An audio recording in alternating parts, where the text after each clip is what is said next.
নমস্কার। আজকে আমি আপনাদেরকে মুসুরির ডাল রান্না করে দেখাবো। পেঁয়াজ দিয়ে মুসুরির ডাল, রেগুলার যে ডালটা আমরা খাই, ঘরে প্রতিদিনই যে ডালটা হয় সেই ডালটা। এই ডালটা খেতে ভীষণ ভালো লাগে।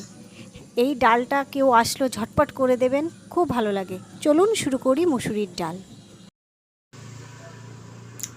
এখানে আমি মুসুরির ডাল নিয়েছি, 150 গ্রাম মতো ডাল নিয়েছি। এই ডালটাকে আমি খুব ভালো করে ধুয়ে নেব। ডালটাকে খুব ভালো করে এরকম ডলে ডলে ধুয়ে নেব। এবার আমি কড়াইতে জল দিয়ে দেবো ডালটা সেদ্ধ করার জন্য। 150 গ্রাম ডাল, এই 2 কাপ মতো জল দিলেই হয়ে যাবে, 2 থেকে আড়াই কাপ মতো জল। এবার আমি ডালটা দিয়ে দিলাম।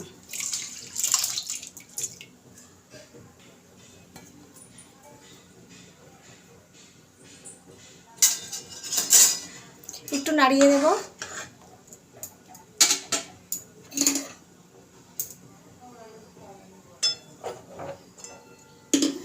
এবার ডালটা সেদ্ধ হোক, কিছুক্ষণ সেদ্ধ হোক। ডালটা ফুটে উঠেছে, এবার ওপরের যে ফেনাগুলো এগুলো ফেলে দেব। এটা পরিষ্কার করে নেব।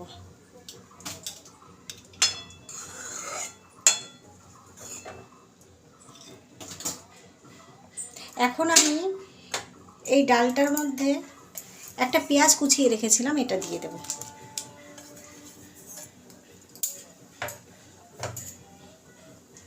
আর 2টো কাঁচা লঙ্কাও দিয়ে দেবো একসঙ্গে এটাকে সেদ্ধ করে নেব।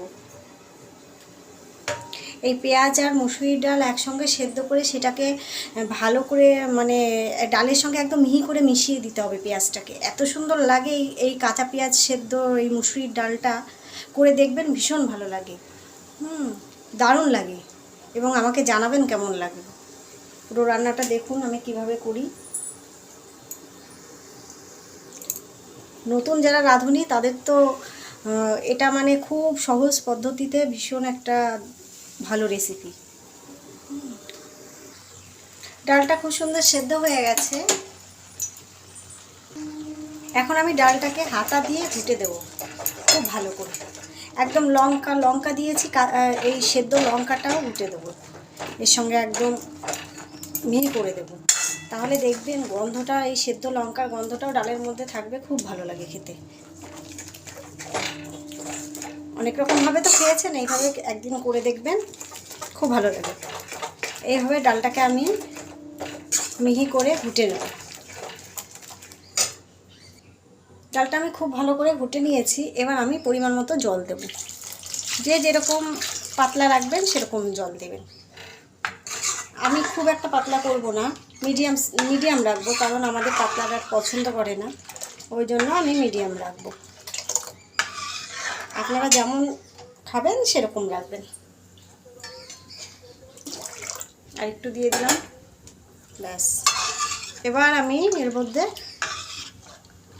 বাদ বাকি সব দিয়ে দেব। দিয়ে দিলাম হলুদ।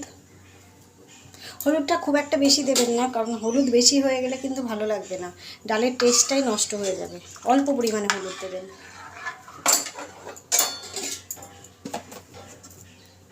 লবণ দিয়ে দিলাম। প্রথমে আমি অল্প লবণ দেব, পরে আবার টেস্ট করে দেব। একবারে বেশি লবণ হয়ে গেলে তখন আবার সমস্যা হয়ে যাবে, ওই জন্য অল্প লবণ দিলাম। দিয়ে এবার ডালটাকে আমি ভালো করে ফুটিয়ে নেব। ডালটা আমি 3-4 মিনিট ফুটিয়ে নিয়েছি। এবার আমি এটাকে নামিয়ে নেব, ফোড়ন দেওয়ার জন্য নামিয়ে নেব। এখন আমি কড়াইতে তেল দিয়ে দিলাম। ডালে খুব বেশি তেল লাগে না,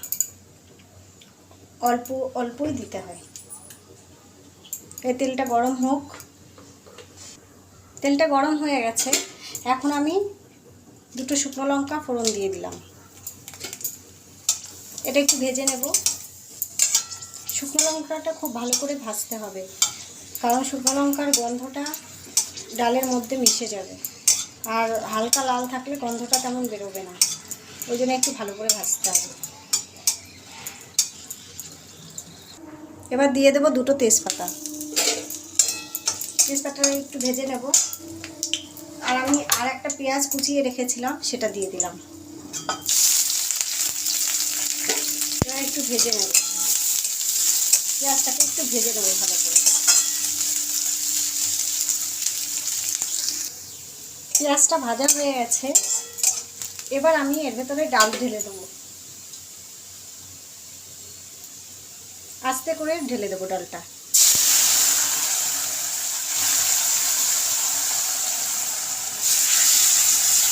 একবারে ঢাললে ছিটকে আসবে, ওই জন্য আমি দুবারে ঢাললাম।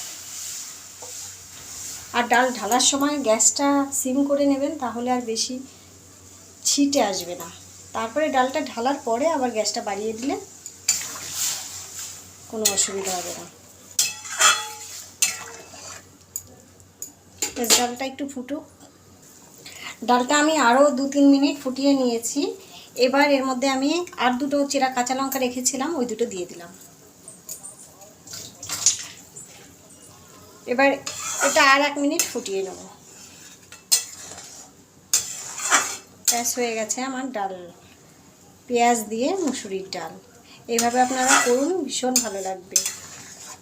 আর আমার চ্যানেলকে অবশ্যই সাবস্ক্রাইব করবেন, আর শেয়ার করবেন, কমেন্ট করবেন। ব্যাস, এবার আমি নামিয়ে নেব।